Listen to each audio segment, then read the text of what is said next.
that done.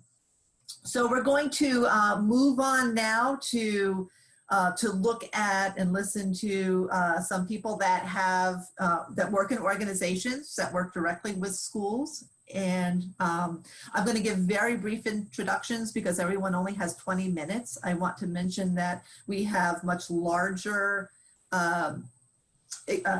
descriptions of everyone's bios on our website. So if you're interested. So we're going to start off with Len Brabant, now retired IPM educator for the New York State IPM program. He joined the program in May of 1999 and then retired in May of 2020. He is a certified wildlife biologist, and he's had major responsibilities in assisting New York State schools and municipalities in the implementation of IPM. We're thankful we were able to convince him to continue for a little while longer to help us organize this conference and present this information today. So thank you, Len. Thank you, Joellen. I will be reporting on the results of formal and informal surveys that our program has been involved with of school districts throughout New York State on their pest management policies and practices over the last 20 years.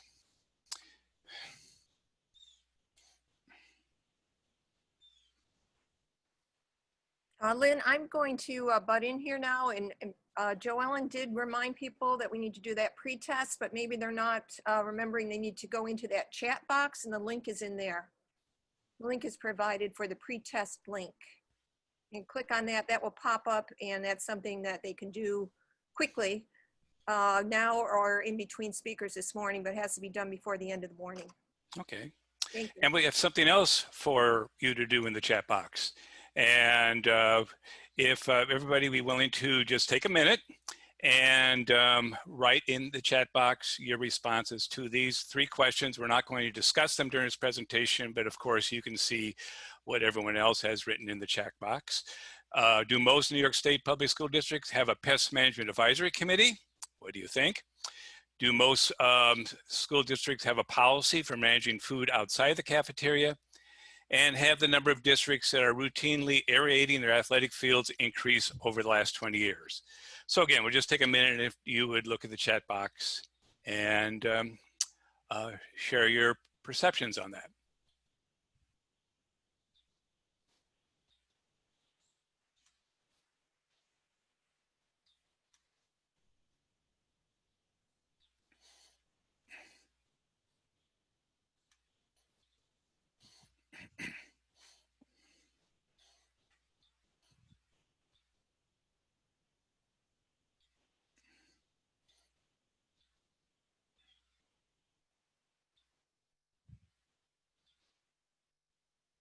I should have some elevator music playing.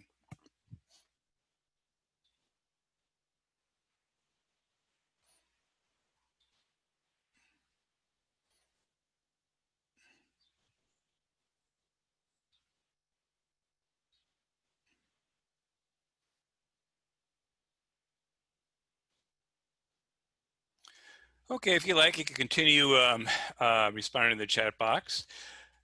But in 2013, our program partnered with the State Departments of Health and Education and the School Facility Managers Organization and surveyed all the public school districts and BOCES districts within the state. And the objectives of our survey were to evaluate the status of IPM in public schools, to provide guidance for research and outreach, and to gauge changes from a similar survey, which was done in 2001, and to ascertain the impacts of the Pesticide Neighbor Notification Law and the Child Safe Playing Field Act. And I believe one of my colleagues plans to put within the chat box the link to the actual survey results.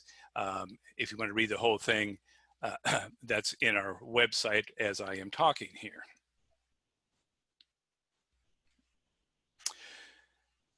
Okay, we had a 17% response rate to the 2013 survey.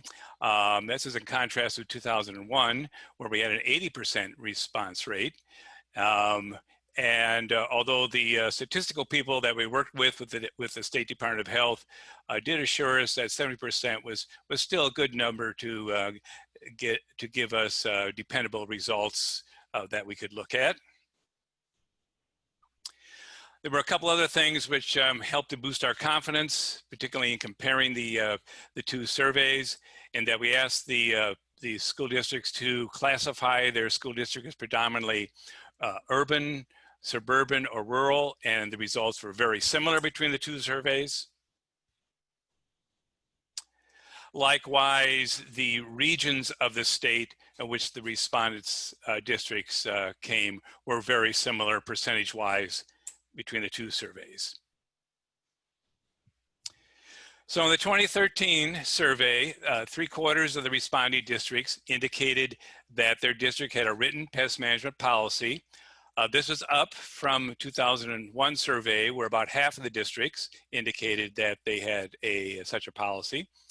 And although it increased between the two surveys, most districts in 2013 did not have a pest management advisory committee. In 2013, the most frequent pest management related practices which school districts were involved with were inspections, monitoring, sanitation, record keeping, education, and pest exclusion. And most districts in the 2013 survey did not have a policy concerning food outside of the cafeteria. We did not ask that question in 2001. In the 2013 survey, approximately 1/3 of the responding districts indicated that they had certified pesticide applicators on staff. That's down from the results of the 2001 survey, where the respondents indicated, about half of the respondents indicated that they had certified applicators on staff. In both surveys, most of the districts indicated they did not have regularly scheduled pesticide applications. In the 2013 survey, about 23% said that they did have such regularly scheduled applications in structural buildings, while 9% said they had such in non-structural buildings. And again, these results were little changed from 2001. The top 10 pests, most problematic pests for school districts, were very similar with a couple major changes between the two surveys. In both surveys, the most frequent and troublesome pests for New York State schools were ants, stinging insects, mice, and weeds. Geese significantly increased between the two surveys from 14% in 2001 to 1/4 of the responding school districts in 2013. In contrast, flies dropped by about half between the two surveys. We also, in 2013, gave the districts an option to write in a pest which was not in that long list which you gave them, and the most frequent write-in was poison ivy. Comparing structural pest management techniques which schools were involved with between the two surveys, in 2013 compared to 2001, there was a decreased use of vacuuming, structural modifications, baseboard spraying of pesticides, and crack and crevice applications of pesticides. And this is comparing some of the outdoor techniques, and you see that in 2013 that most districts routinely use raised mower height, while a few school districts routinely use soil testing, but most districts routinely aerated in 2013 and overseeded in 2013. In the, you see that overseeding in terms of as a routine practice greatly increased between the two surveys, as did aeration. In 2013, but not 2001, we asked questions about the schools using so-called minimum risk pesticides. 14% of the respondents said that they use those routinely, 24% moderately frequently, and 60% said infrequently. In both surveys, we asked questions about, in the previous year, receiving complaints about both pest and pesticides. All school districts, or most school districts had received complaints about pests, especially from school staff. See, 81% of the responding districts, while very few of the districts indicated that they received complaints about pesticides. And these percentages are a little changed from the 2001 survey. We looked at money spent by the school districts on pest management related expenses in two different ways. And not surprisingly, in the year prior to both surveys, it increased. Extrapolating in the 2013 survey in the previous year to that survey, we extrapolated that about $9 million was spent by schools statewide on school management related practices compared to $3 million as reported in the 2001 survey. In 2013, but not in 2001, we asked questions about of schools about both neighbor notification law and the Chapter 85, the Child Safe Plainfield Act. Concerning the neighbor notification law, almost 90% of the respondent districts said that they had no problems implementing it. Almost 40% of the districts said that the law had resulted in a reduction in the use by their district of pesticides. In the previous year, 2/3 of the responding district said that fewer than 10% of their stakeholders had indicated that they wanted to be put on the 48-hour notice of a pesticide application list. In fact, 1/3 said they had no one. In terms of Chapter 85, about 60% of the school districts said that Chapter 85 had little impact on their pest management practices, that they had already been doing those practices, which put them in compliance with the law. About 25% anticipated a major impact, and they anticipated difficulties in managing their athletic fields and grounds. 20% indicated that they were making moderate changes as a result of the law and were looking at alternatives.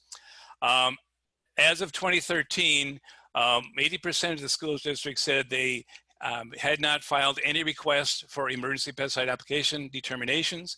Of those that did, the most frequent pests associated with those were lawn grubs, weeds, and stinging insects. And more than 60% of the responding districts indicated that the law had resulted in their reducing pesticide use. Okay, after the 2013 survey, I gradually over several years phoned health and safety officials with both these districts to ask them questions about those districts, school districts that they worked with. I successfully interacted with about 68% of the BOCES districts in the state. And you see the rather diverse list of pests and pest management practices, which they said that the school districts that they worked with had problems with. I asked the health and safety officials how well the schools that they work with are in compliance with state laws and regulations associated with pesticides and pest management school. And you see roughly about half of the BOCES people said that their districts were either very well in compliance or quite well, and another little bit less said fairly well. We also asked with what do the schools you work with need the most assistance, and by the far they indicated that the management of their turf and grounds. And undoubtedly that's associated with the, when we asked, do your districts that you work with have concerns about implementing the Child Safe Plainfield Act?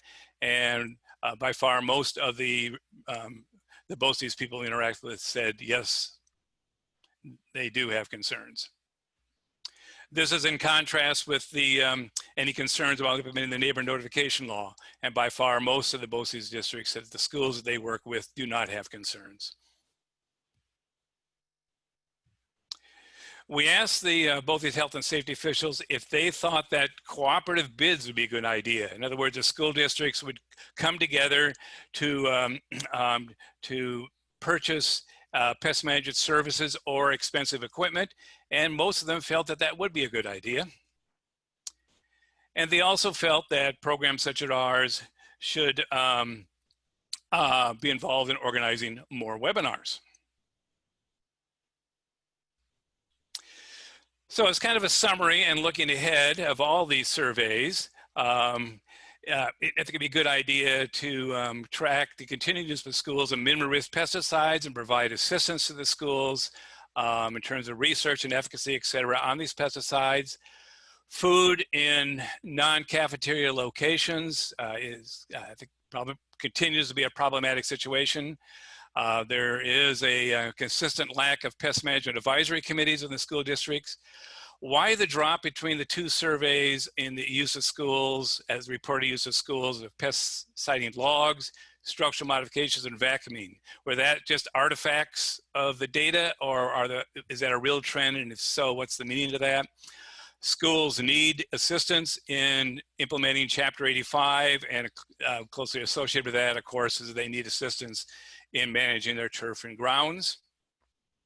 Geese are an up-and-coming problem for schools. What's the impact of the drop of certified applicators on school staff? And that cooperative bids and services, being able to do that would be a good idea, as is the development of webinars. I have shot my wad.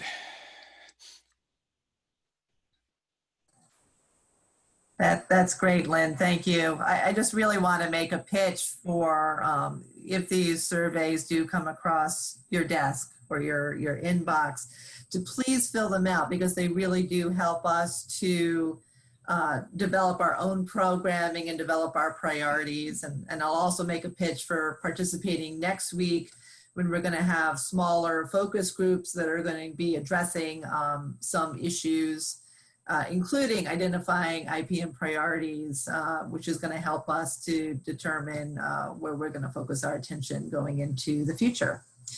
So any questions? We can continue on during the panel discussion. So we are going to move on now. Our next speaker is going to be Daryl Andreadis.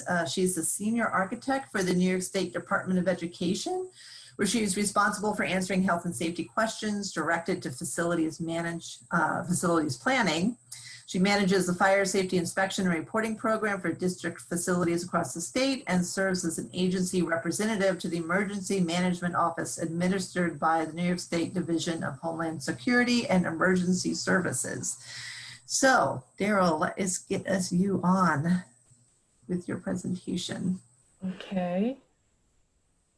Let's see here. Just going to share my screen. Yep. And I'm going to close this down. And I'm going to start the slideshow. Let's see from the beginning. And I just want to mention that Daryl has linked to some resources, and you'll find that link in the chat box. Very good. Thank you so much, Joellen. I appreciate it. And listening to Lynn, I realize how jealous I am of how much time he's been involved with our organization and all the organizations across the state. And I'm going to talk about a little bit of the history that I did. I dug deep into our files, and his name just came up all over the place. And I love looking at these surveys. When you look at what you're asking about and the results you're getting, it's really something. I wish we could spend a lot more time digging in. So I'm just going to give you a little more background. Daryl Andreadis. I'm with Facilities Planning in the Office of in New York State Education Department in the Office of Facilities Planning.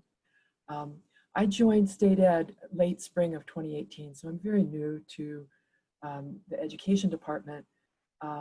Right away, they asked me to join the Healthy Schools Steering Committee, which was that was based on some of my background in my history, and that's where I met many of the people who are in the meeting today.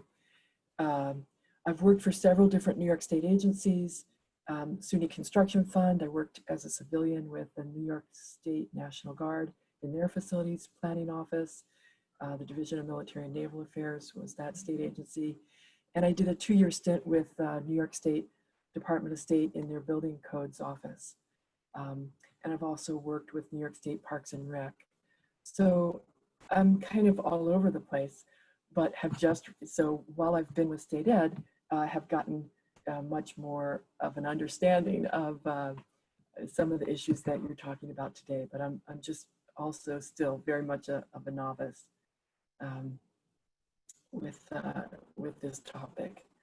So let's see, did I start the slideshow? I hope I did. Make sure that there we go. Okay, so the mission is very straightforward. We're here to assist schools with effective and safe pest management practices. The thing about state ed is that we can't be everywhere across the state, and we really do leave it district by district to manage their affairs. We're available as a resource. We do have some regulatory responsibilities, but when you look at how many regulations and laws there are governing the schools, you realize that there is just a mountain of things that they have to report on and that they're responsible to do. So just keeping in perspective how much attention can be brought to this, I think it's fair to say that we rely on the community. We rely on the BOCES people, we rely on the facilities maintenance officials, we rely on the students, the teachers, the parents to come to us and report what they see. This is something I learned when I was working with the National Guard. You see something, you say something. You put that out there to the community, and we look for them to come back to us when they see something that needs more attention, because staffing levels have been reduced. We are working with just a skeleton staff of people in state ed, and it's just not really possible to get on top of everything. We want to work with our constituents to ensure that substances and chemicals that are used in school buildings and on school grounds are safe, they're non-toxic, they're applied properly, they're handled and disposed of correctly, and that prior to application, proper notice is given. That's one of the regulations. Openness and transparency is very important. I'm always focusing on that when I have conversations with people about this topic. The statute that governs this subject is, in shorthand, we call it Ed Law, or Part 155. The rules of the regents, the regulations of the Commissioner of Ed, these were put in place more than 2 decades ago. And so I'm going to just give a really brief, quick summary of where we've been.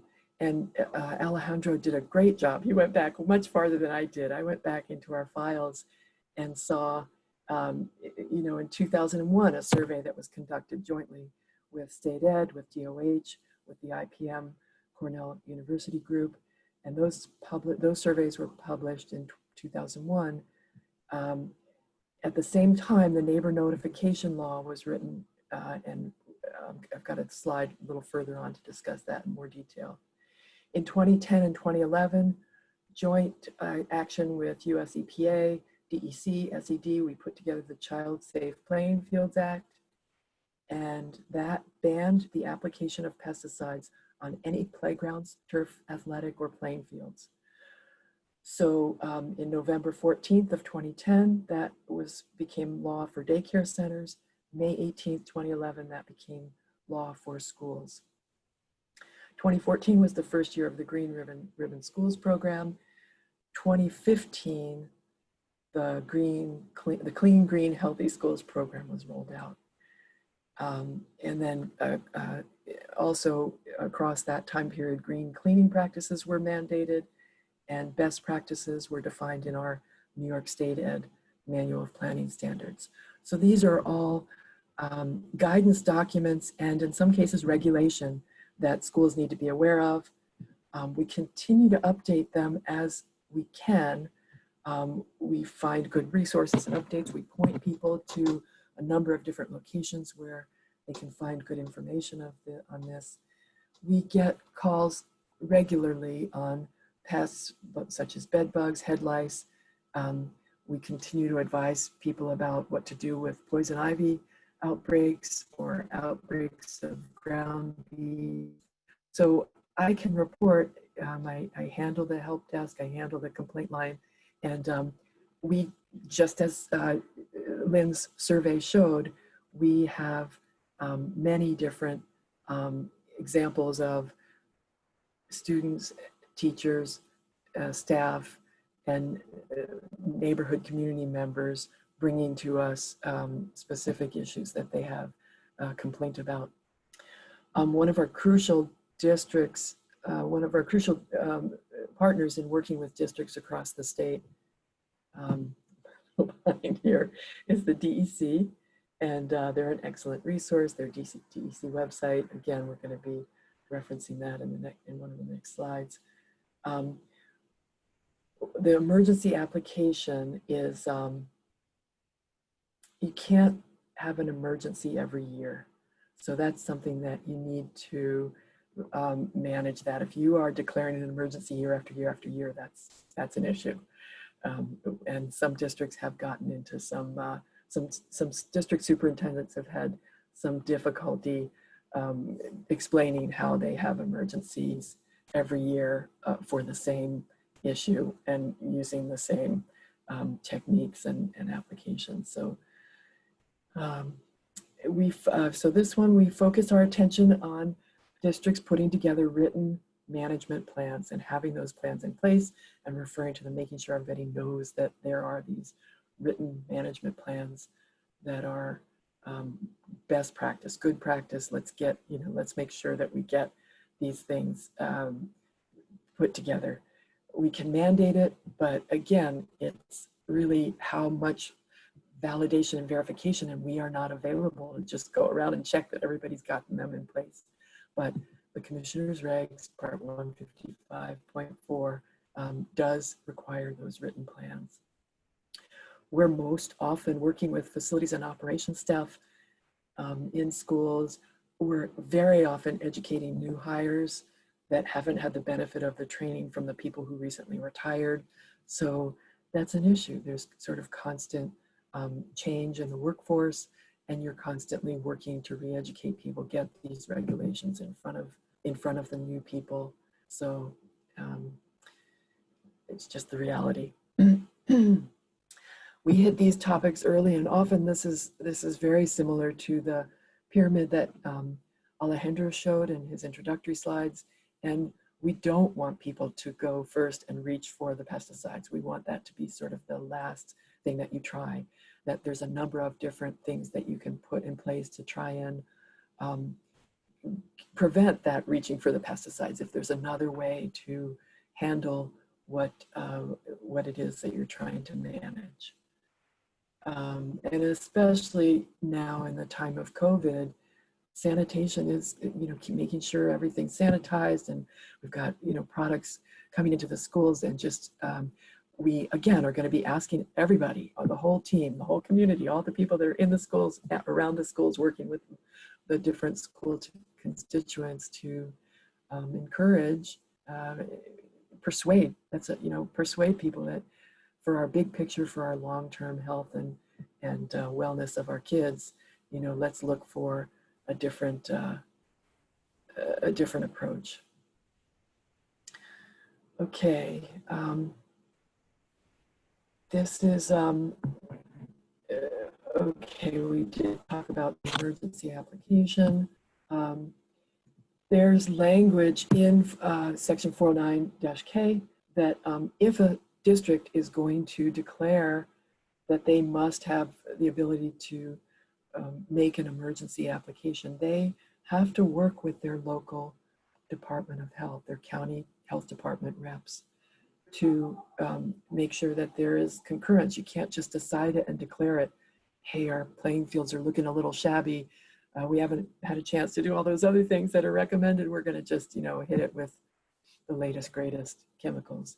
So we really need the school districts to have a good basis for when they're going to be declaring the need for emergency application of pesticides. grubs, you know, we've had districts call and say the grub problem is just so bad, we have to do this. And then they use the justification that, you know, grubs cause areas that are soft in the lawn to risk a student having a sprained ankle or being, you know, not being able to run on an even playing field. But when we get the county health department involved, it's not supported. So you got to just, we're working with those tools that we have, such as they are, and we're saying, you know, don't just go out there and decide you're going to use emergency provisions to get your application on your playing fields. Let's see, pest management. I want to put a plug in for the DEC website. They have a terrific website with tons of resources. I'm regularly referring people to that website.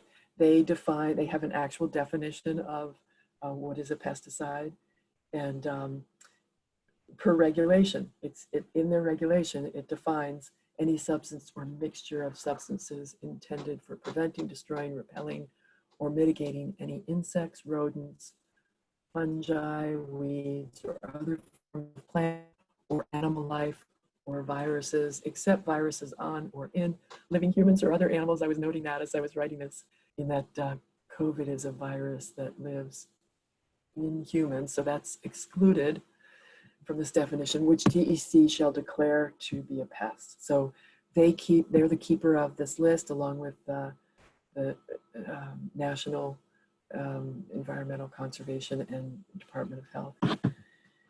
So, and they define what's classified as an insecticide, a rodenticide, a fungicide, and an herbicide. And you can go onto their website to see the list of allowable chemicals. The section of Part 155 statute that was inserted in the summer of 2001 added this requirement for neighbor notification. So that's when this came to be a real requirement. There's many districts that still call and aren't aware. And again, I chalk it up to new staff that hasn't been properly trained. But so we have, and I'm going to share that at the end of the presentation so I don't mess up my my PowerPoint slides. But we do have a 14-page guidance document that we've just brushed up and made sure that the links are all still good. Oops, I think I did that wrong. So school year notifications, I want to make sure to cover what, I could probably back up, but the school year notifications at the beginning of each school year, 48-hour registry notification protocol, the emergency application protocol, and the pesticide application summary reports.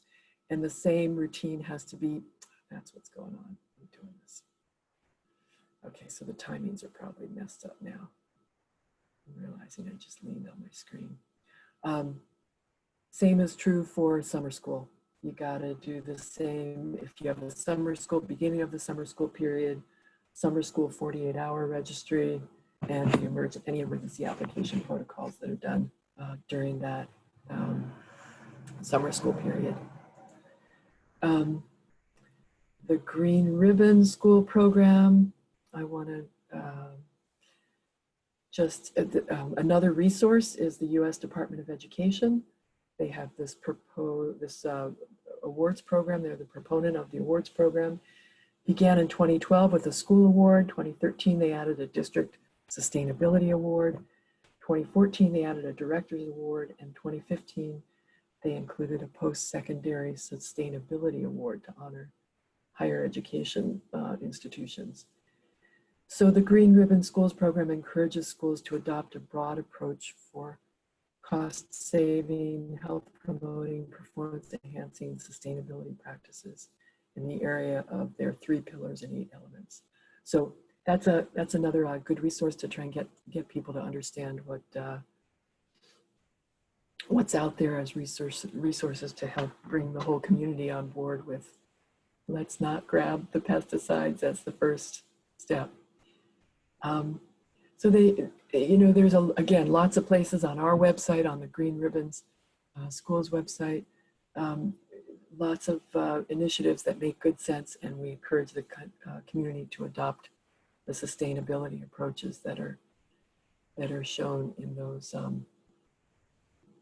those locations. And finally, because we're working currently as hard as we are during this COVID-19 emergency, I thought I'd just put this last slide in. We're trying to keep things as normal seeming as we can.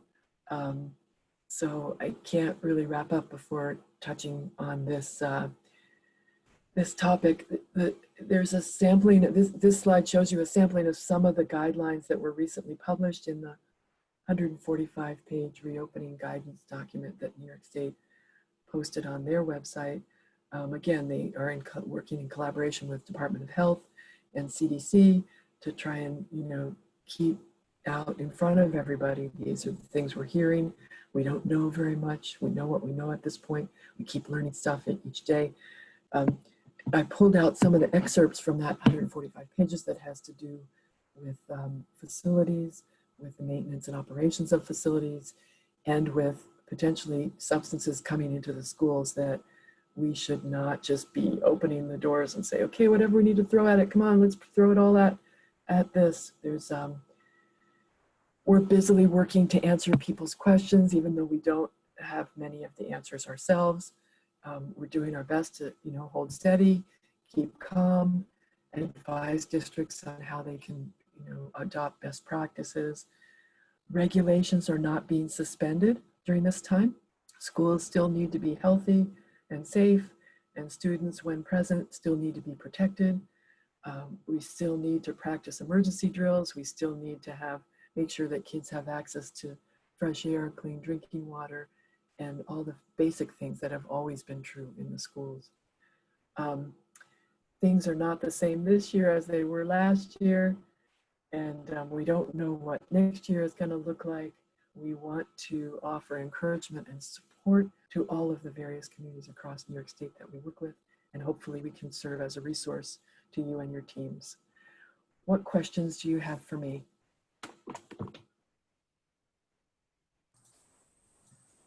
Daryl, this is Fred Kelbel. Hi, Fred. Did I hear you correctly? Are you saying a school district needs to ask permission from the County Department of Health before it can apply a pesticide? What we say is we want you to work together with your local health department. That's how the regulation is written. When you look at the, No. And if you go back to that slide, it says, or in the case of a school district, the Board of Education. So the authority having jurisdiction for school grounds is the Board of Education, not the County Health Department. So I did say that in the beginning. We leave the districts to run their affairs as they see fit. I guess the point of my including that in the slide is that you do well to get everybody on board. That's the best approach, is to take a team approach to this, make sure that you don't have anybody that's gonna disagree, that you have good grounds, that you're solid in your understanding of why you're declaring the emergency. And so it's a recommendation, and it is written into the language of that 155 state. I think if you go back to the slide, it's clear that the authority is the school board. They are the authority. Yes, you're correct. We also ask you to work with your local county health department. But that's not in regulation. That's all I'm trying to make clear. Okay. Yeah. Thank you for that clarification. It is in regulation for private schools. So, but it does sound like it's a good best management practice. So any other questions? We're going to defer to the panel discussion, and we are going to keep moving along. So next up is Claire Barnett. She's the founder and executive director of the Healthy Schools Network. The network serves as a voice for children's health, environmental health at schools by advancing a comprehensive policy agenda, fostering state and local environmental health coalitions across the country, and securing landmark reforms in states and federal governments. She shifts her focus to children's environmental health in the aftermath of her own child's pesticide exposure at school. So, Claire, let us get your presentation up. And I think, Daryl, you need to stop sharing before Claire. Oh, thank you. Okay, let's see. Share screen. Got it? Yes. Good. Okay. Do Great. we have it up? Just really quickly, I saw that there's a request for a bathroom break, and we do have a break that is in the agenda to happen at 10:50. Yes, 10:50. No, I'm sorry, 11 o'clock. So if you can hang on for 40 more minutes. Okay, Claire, go ahead. Great. Were you going to introduce me?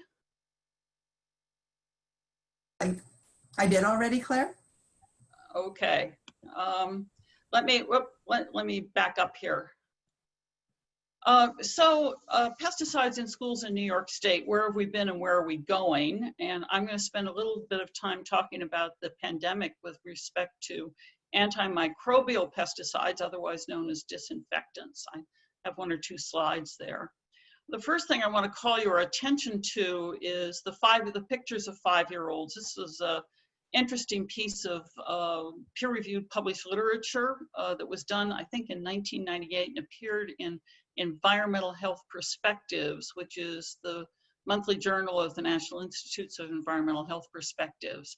On the left, typical drawings done by children. It's called Draw a Child Test, which is a common psych test used. A 5-year-old with sustained pesticide exposures because of where they were living. They were in an agricultural valley. And on the right is Draw a Person Test by a 5-year-old not living in the valley, in open air horse country, who did not have sustained exposures. And there are quite a few differences between the 2 populations in terms of fine and gross motor skills, memory, attention. And it's really important to understand what some pesticides can do. Now, this was done in 1998. It can happen anytime, anywhere. It's important to understand that. So let's talk about children first of all. Children are not just little adults, and I think all of us know that, but sometimes we have to think about it in very specific terms. Children are especially vulnerable to environmental health hazards because they're still developing. They have a long shelf life. They eat and drink and breathe more per pound of body weight than adults do. That means their intake of anything that's in the air, food, or water is going to be greater. They're closer to or on the floor or ground, and that means that some hazard exposures are going to be like heavy metals and pesticides tracked in are going to be at the floor or on the ground level. Children have hand-to-mouth behaviors, meaning they're going to ingest things that adults might not otherwise. I also want to note that hand-to-mouth behaviors is something that can persist in developing children who have severe developmental disabilities into their 20s. Children also can't identify hazards or even articulate what their exposures are. So just as children are not just little adults, we don't think that schools are little offices. So keep that in mind. Children are not little adults and schools are not just little offices. In fact, 98% of all the occupants of public schools are women and children. And those are 2 subsets of the general population who are more vulnerable than other people. Schools themselves are 4 times more densely occupied than offices are. They may have multiple processes and chemical uses all in one facility, sometimes sharing one ventilation system, if in fact there's a ventilation system. Decades of poor facility management and little oversight and deferred repairs are common. This is not, and I want to say now, this is not specific to New York State or New York City. These are general findings across the US, across all schools. And that's been borne out by USGAO studies and the National Center for Ed Statistics. That's NCES. It's a separate unit inside the Department of Education. There was, I'll bring to your attention, there was a new GAO report on schools and operating systems, and it came out in the beginning of June this year. And one of the findings in a pandemic era was 36,000 schools reported they needed to update the ventilation systems. And those were just the schools that actually had mechanical ventilation systems. OSHA applies to all private employers. In New York, it happens to be one of the states where the state OSHA plan also applies to public employees. And there are 24 states like that. The reality, according to GAO and again NCES, is that the poorest children always have the schools in the worst condition. In part, that's because of local property tax differentials and disparities. So if you rely on local property taxes to rebuild and fund bond acts and so forth, you're going to have the poorest schools that are going to be in the worst condition. Even with an overlay of state aid, that's still true in New York State. There are no agencies at the federal, state, or local level that record, report, or investigate risk to children or suspected exposures. In terms of pests and pesticides specifically, pests and pesticides are actually related in the EPA literature and other literature to other things happening in schools. They're certainly related to indoor air problems like mold and moisture. They're related to asthma and allergy triggers, to chemical use and chemical storage, and to sanitation. So there are a lot of connecting points here in terms of managing school facilities. We also recognize that neglected maintenance and repair can encourage pests, as well as release legacy toxic like lead and PCBs and asbestos. The renovation or expansion projects of occupied schools are a great thing to have happen, but you also have to make sure you're not creating, while you're in the middle of the project, you're not creating new openings for pests to enter the building and get themselves nested into the new walls. And with that, with this slide, I want to raise a question for the panel to talk about later on. I think anticipating the coming school year, I think everybody that we've talked to anticipates school openings and closings and openings and closing. It's going to be a bumpy time, at least to start.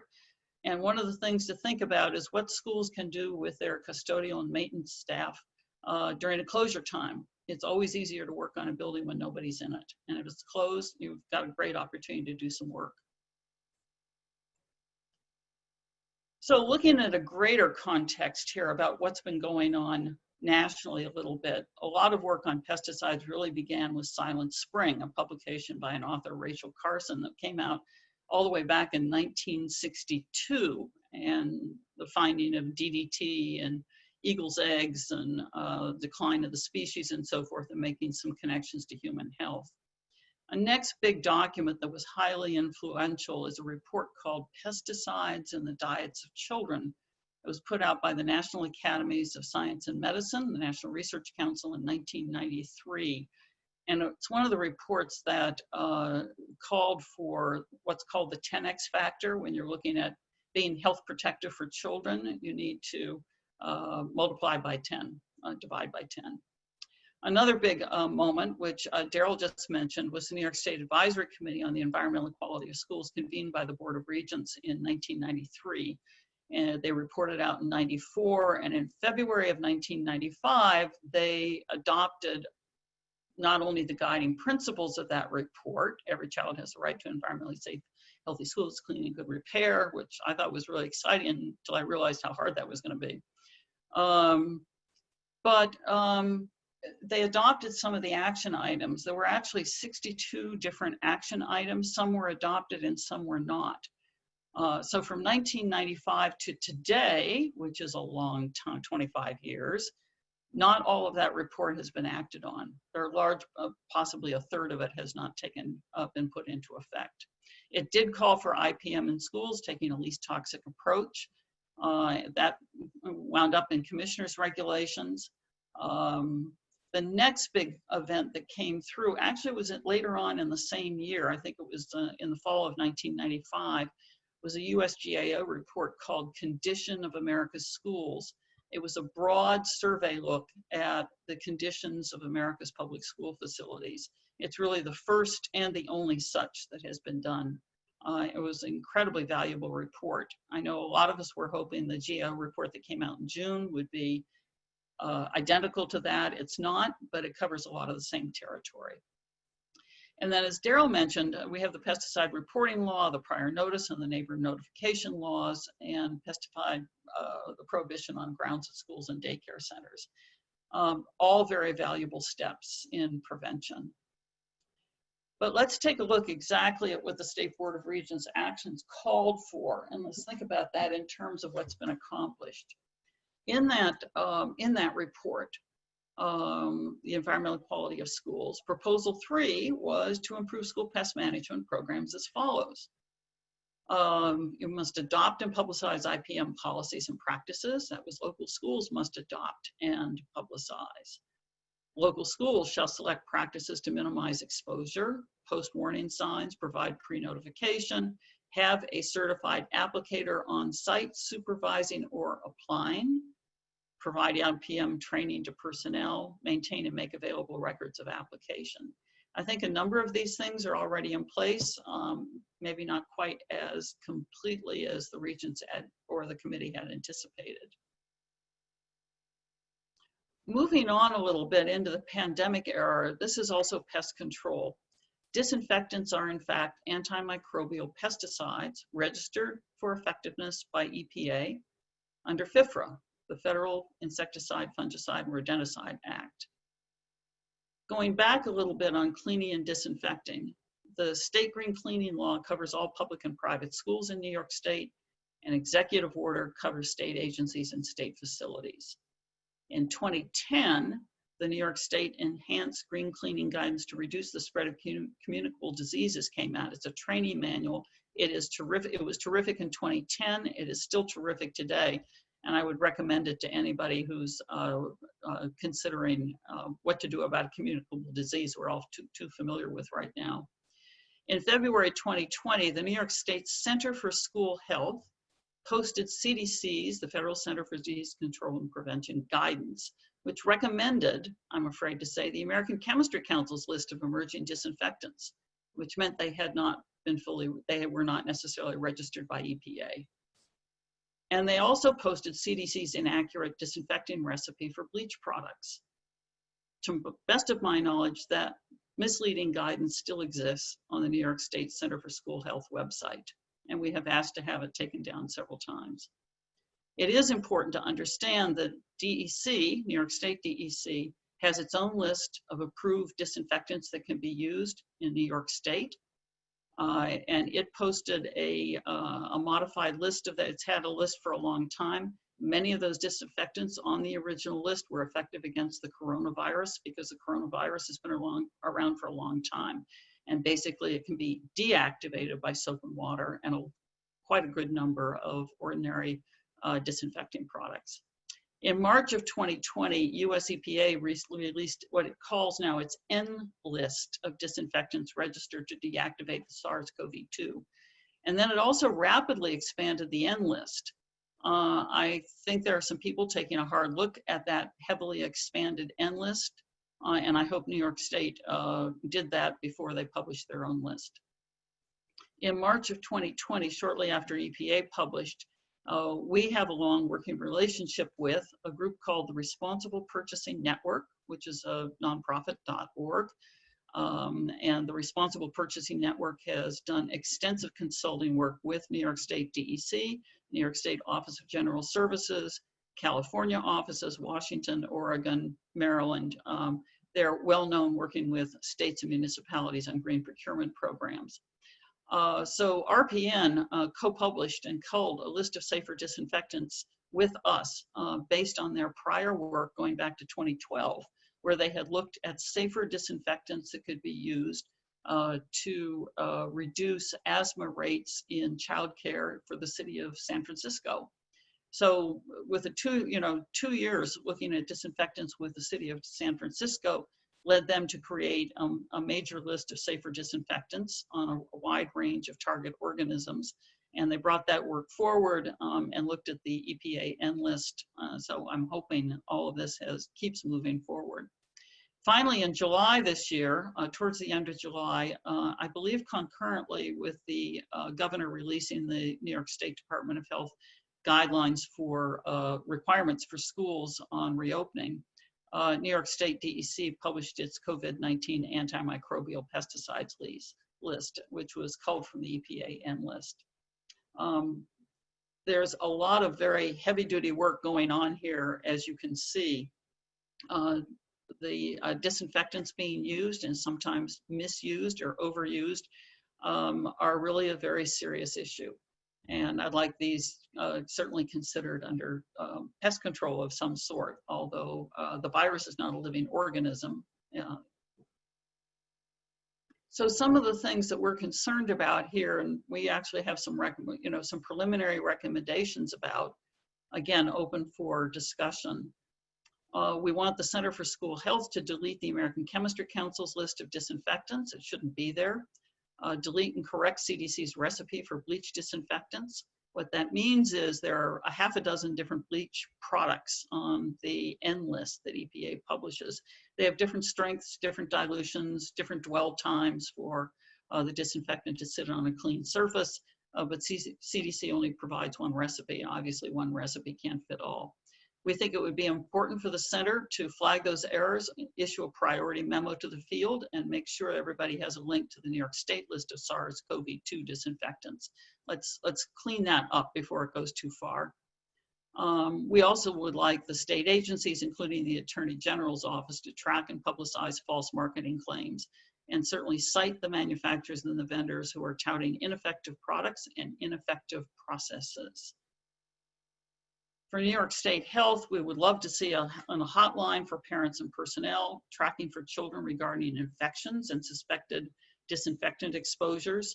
We'd like them to log and investigate complaints, to generate a report to the public, conduct on-site investigation of COVID-19 outbreaks associated with childcare-based transmission, and facilities written protocols. Now, every school facility in the state, public and private, at some point will have an approved protocol across a number of different things for cleaning and disinfecting, distancing, and so forth, according to the governor's office. And if it's been approved and you're still encountering school-based transmissions, that's a really interesting research question. It's not that the school has done anything wrong necessarily. They may be following every single protocol there is, but it may be a community transmission that's taking place anyway. One way or another, you have to look at it. And it will be really important to know that either the school or the child care center is following what it said it would do. And so you have some baseline measure from facility to facility to facility and who's getting transmissions and who is not.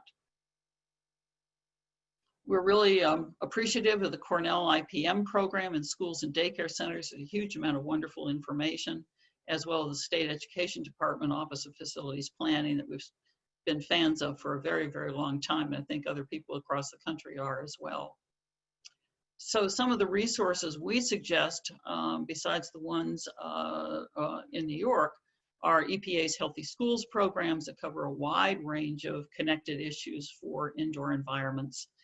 A report done in the spring of 2017 by the Harvard T.H. Chan School of Public Health.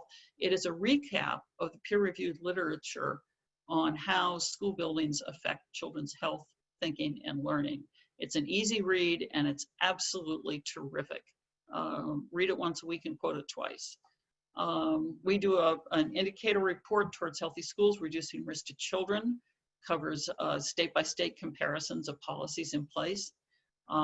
We know at the time that we did that one, there were currently 26 states that had adopted a least toxic approach to pesticides in schools, as New York has.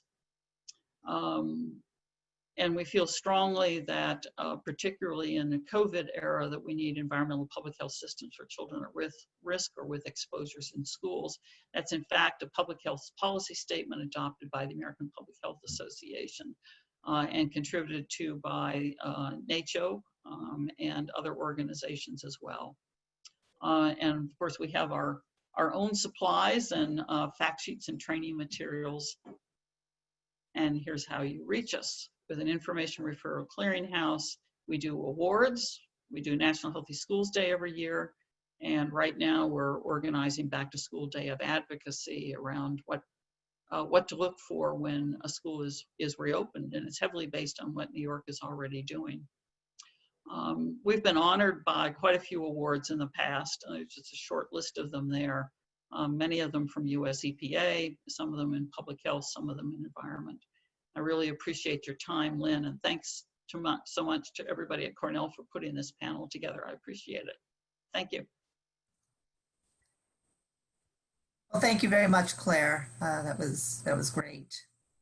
So by popular demand, we're actually going to move our break up, and we're going to take 15 minutes now. And when we return, we will hear from Fred Coble, and we will immediately go into our panel discussion from there. So if you could all please be back in your seats by 10:55, we will get going, and we'll be able to finish up around 12 o'clock. Enjoy. Okay, well, let me just give you a brief introduction. So welcome back, everybody. What seemed to be a well-needed break. Today, right now, we're going to hear from Fred Coble, who is the Director of Facilities. He's been a director for over 23 years for serving West Islip and now Port Jefferson School District. During his career, he has implemented IPM programs, online work order systems, environmentally preferable cleaning programs, and organic turf maintenance programs. He's a former chairman of the School Facilities Management Institute, a past president of the New York State School Facilities Association, and now serves as their legislative director. So welcome, Fred. We're happy to hear about your experiences. Take it away. Thank you, Joe Allen. Well, hello, everybody. Since you probably can't see me, I thought I'd share a picture. One is from 2007, one is how I look today. And that's the reality of where we are right now in schools. And we're working hard to create, a safe place to open schools next month. So, IPM in schools. I think, like anything in school, it's a process, it's a journey, and it's educational opportunities. So I started in February 1997, and when I first arrived back then at West Islip schools, they were doing weekly treatments of the building. So somebody would come and spray the cafeteria and the kitchen every week, and they were doing preventive sprayings, they were doing weed applications, they had what many homeowners had, the Scott's 4-season program. You do this bag now, and you do this bag, then you do this bag, and you do this bag for the turf. And as people still say today, none of this green stuff, and that was the background that you started against. One of the things about schools too is the jobs we do. Everybody's taking care of insects in their home. Everybody's taking care of their lawn. So everybody thinks they can do the job. So we're coming from a base where everybody feels they're an expert in what we do. And if I push the right computer, you'll see the next screen. And why does it take a while to change, and why do schools not be really open to change? And I think I'll tell you a story about a guy named Larry Levine, who was a roofing contractor, and you're wondering, what does that have to do with IPM? But it'll all make sense in the end. I was a young project manager. I was still in the private sector, and I met Larry Levine, who was one of the principals of a 90-year-old family-owned commercial roofing company, had been around for, a long, long time. And we're up on a roof of a building, and we're looking at this badly worn roof surface. And I said to him, Larry, I don't recognize this material. And he says to me, well, Fred, you wouldn't recognize this material. You're much too young. They don't use it anymore because it causes cancer. And I said to him, well, what is it? He goes, well, it's coal tar pitch. I said, oh, he goes, it was a great roofing material. It lasted a long time. And he goes, but now it's being phased out. He goes, oh, wait, let me correct myself. They still use it in municipal contracting.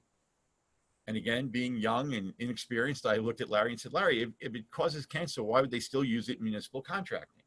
And Larry's response to me was, you've got to understand municipal spec writing.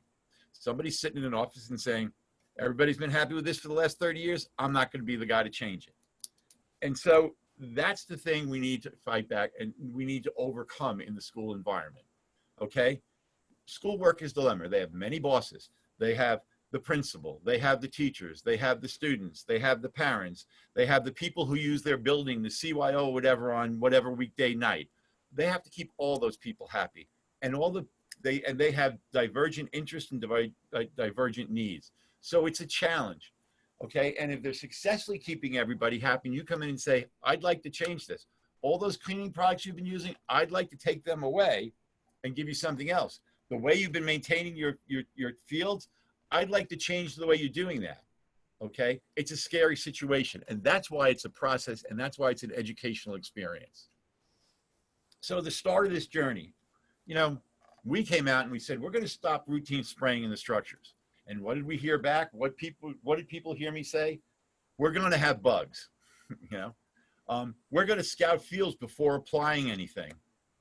And I heard from the athletic communities, we're going to have bad hops, bald fields, and weeds. We need to control food in the classroom.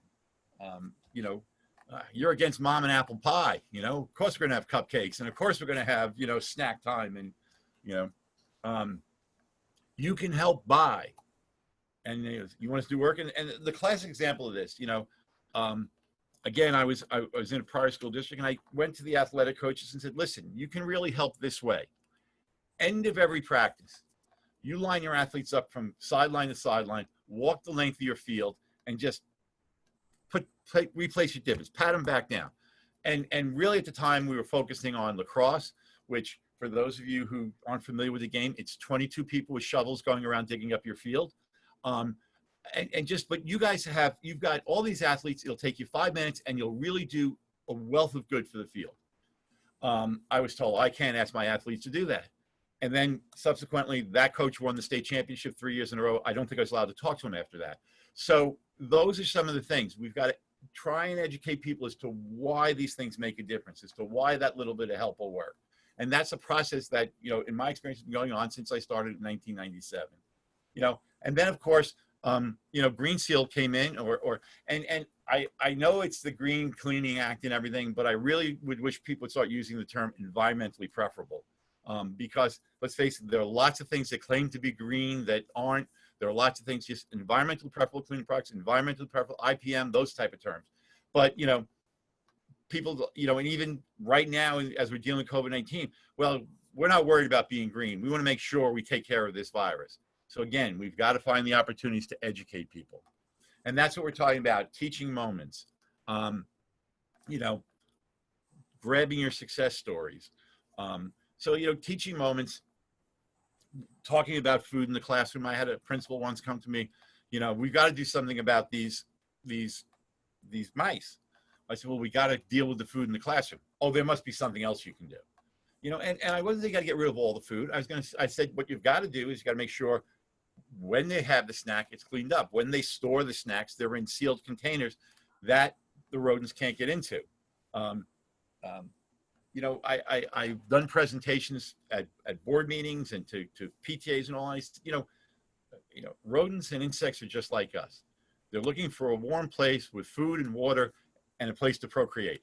And when we make the school an easy avenue to do that, they're going to be there. And so if we can remove the food, if we can remove the routes of entry, we can make a difference. You know, the other thing too is when we talk about routes of entry and we talk about use of pesticides, in my prior district, we'd get problem with termites. And when I say problems, they'd swarm. We would treat them with hot water, you know, just go around swapping down hot water and that would kill them. But we'd also, every time we go in, look at the classroom and say, how did they get in there? Inevitably, there was a heating line coming out of the floor or something else. So we would caulk that up. But we got the teachers to learn that, you know, the treatment, if we brought it in an applicator, was going to be much worse than what we did. And you know, by talking and explaining it, that worked. We got them to understand, if you do this, we can get this done. And, you know, and it's that persistence and it's looking for the opportunity. You know, one of the questions, you know, and I you know, hear people talking about facilities and everything. One of the questions to ask your community is, are you giving the necessary staffing and funding to achieve the outcome?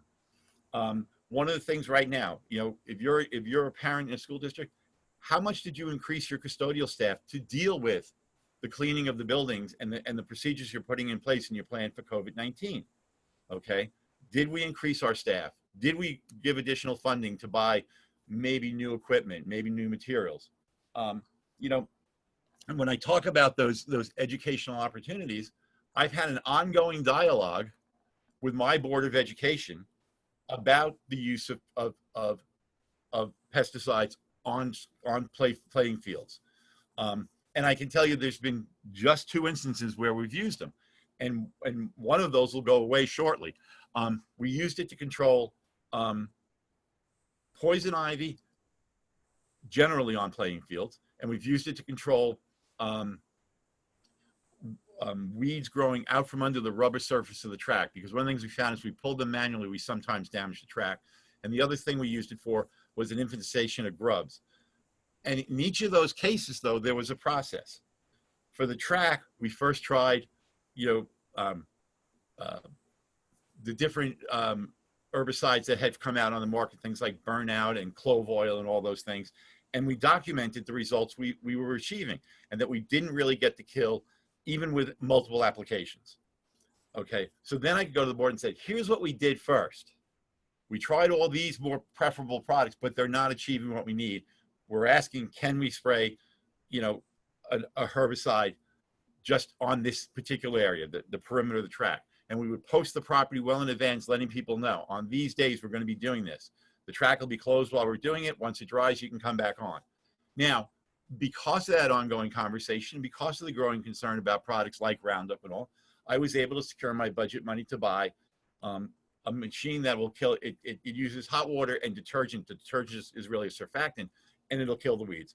Now, again, we didn't just say, okay, you're selling this and it's going to work.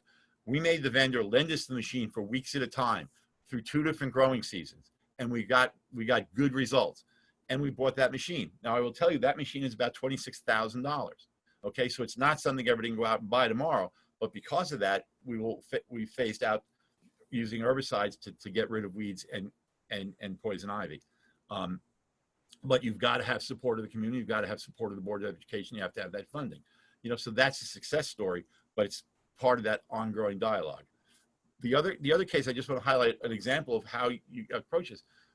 The grubs, we scouted the fields several seasons in a row, and we noticed grubs starting to appear, but we weren't getting significant damage. So we changed our watering habits a little bit. We changed the way we fed it with fertilizer. We spoon fed it. We did smaller, more frequent applications to keep nutrients going to the root structure while it was under stress. But we noticed we went from as we did the survey, each year the population was growing, and we were getting to a point now where we're starting to get birds picking at it, and we were having problems. Then we looked at it, and pre-emergent products are not something we would normally even talk about in an IPM situation. But when we stepped back, and with the help of folks from Cornell, we came up with a plan, because the product we could put down pre-emergent had 2 things going for it. It was on a scale of, it was exponentially less toxic than the product we could put out post-emergent. And it was also, you went down at a time when nobody would be on the fields. So again, we did our research, we showed the progression after the scouting, and then we were able to go to the community, and we go to the Board of Education and say, hey, this is something we can do here. This is how we can do it. We can do it where we can close the field and keep children off, and we can do it with a less toxic product. So that worked, and it kicked back with one application, we kicked back the grubs. So those are the type of stories you have to have. Those are the type of conversations, and that's the education you need to work on. Major changes in our industry came along. Governor Pataki's executive order, and then commissioner's regulations. I remember the day in his State of the State address when Governor Pataki said, and I want to recognize Deidre Imus for helping bring this to our attention, and boom, things were moving. But when we're doing that, again, right away, people were upset.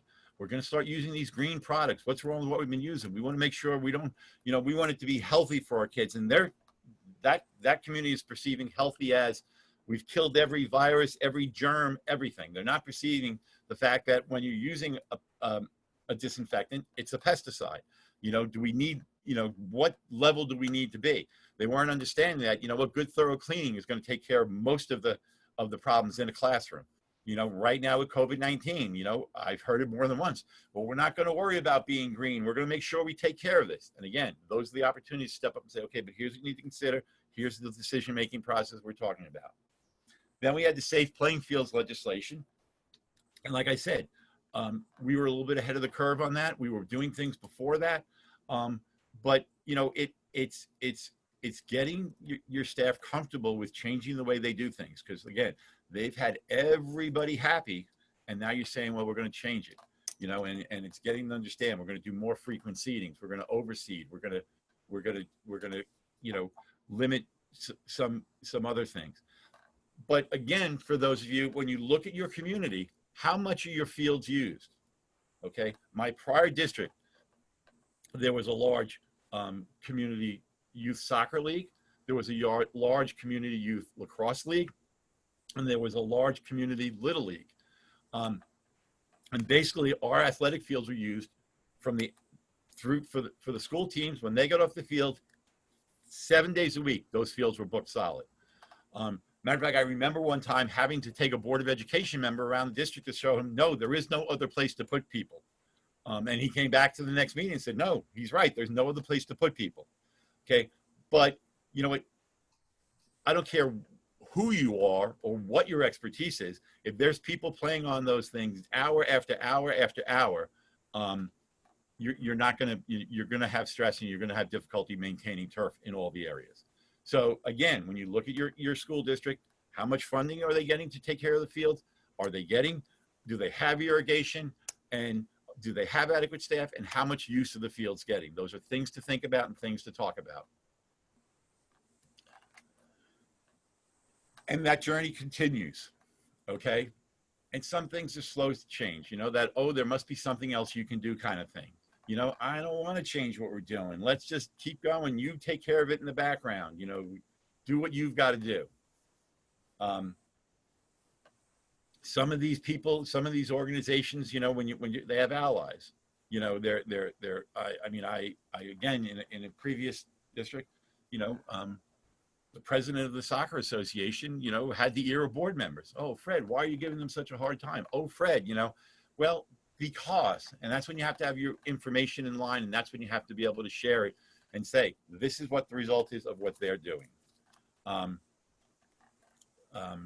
You know, COVID-19 is bringing changes again. You know, people are stressed, people are worried, people are sending their children back to school. Staff is worried about coming back in the environment, you know, but again, you know, looking at an IPM approach to this, social distancing is much better than, you know, I mean, I've seen suggestions that you put spray tunnels as people enter the room.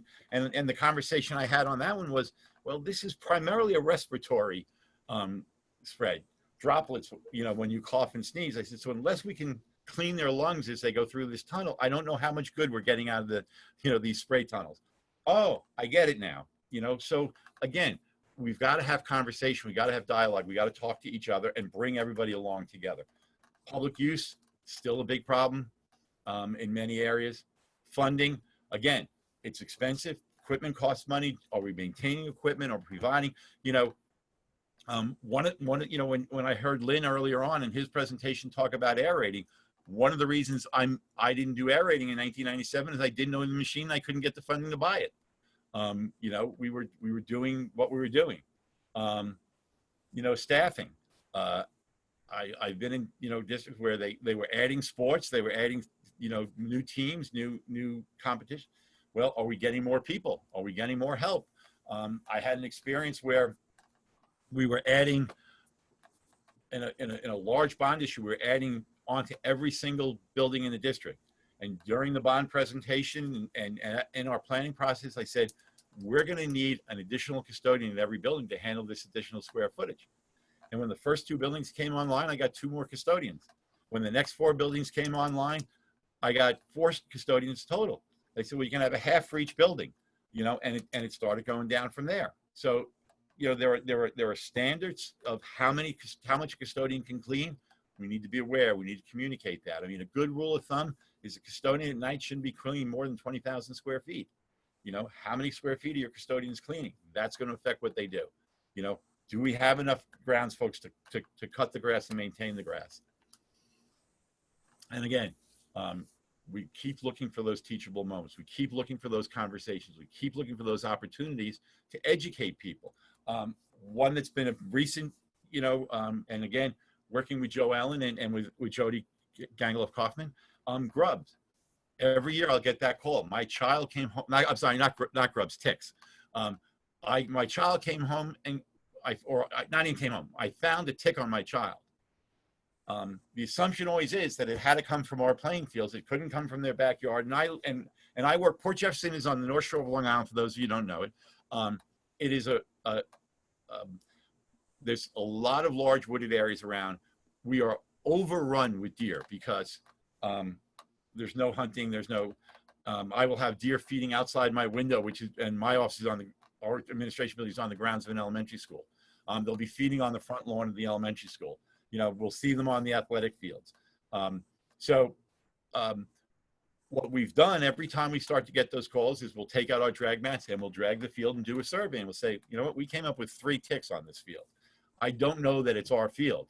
And I don't know that we're going to get crazy and react for 3 ticks on a football field, or an area across the street. We have, 2 soccer fields. But again, that's information and that's teachable moments, and that's giving us the opportunity to share information and help with it. And the other thing in that journey is, if you're a school facility director, strike when the iron's hot.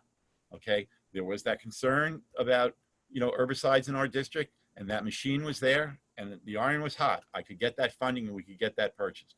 And we're going to have that in here in a few weeks. And it really does do a nice job. And we've been very pleased with it. So, I mean, I think the thing to understand, and like my intro said from Joe Allen, I was the president of our state association. The School Facilities Management Institute is our educational 501c3 arm of the School Facilities Association. I'm still the legislative director. The thing to understand is everybody I know in that organization wants to do the best job they can for kids and staff. The problem is they can't always get everybody to understand that. They can't always get the funding. They can't always get the staffing. Okay, so I would say, if you are a parent, if you are a community member, start the conversation with your school district and your facility director. What are we doing? Why don't we do this? Okay, what could we do about this? And have a good dialogue and come in calmly. And I think you'll be very pleased with the results you'll see and things that'll happen. Whoops. So, any questions? Great. Thank you very much, Fred. We actually did have one question, and that was what grub product you used for your pre-emergent. Oh, I don't remember. I can look at that. It was because I'd have to look back. Yeah, it was several years ago. Yeah. I will make a pitch that the Cornell Turfgrass program has created a specific website for school playing fields. And there is a lot of information there about dealing with different pest issues, but more of a focus on maintaining the field so that you don't have those issues in the first place. And, So I will tell you this, Mhm. again, if you're a facilities person, if you're a school person on this, okay, Cornell is your expert from more than 5 miles away. That was one of the things that backed me. We were able to, share here. I had this conversation with Cornell. Here's the information they gave me. Here's the, here's how we compared the two products, and their toxicity. Here's why we decided we're recommending this, and having that information, coming from Cornell, it was very, very helpful. Thank you, Fred.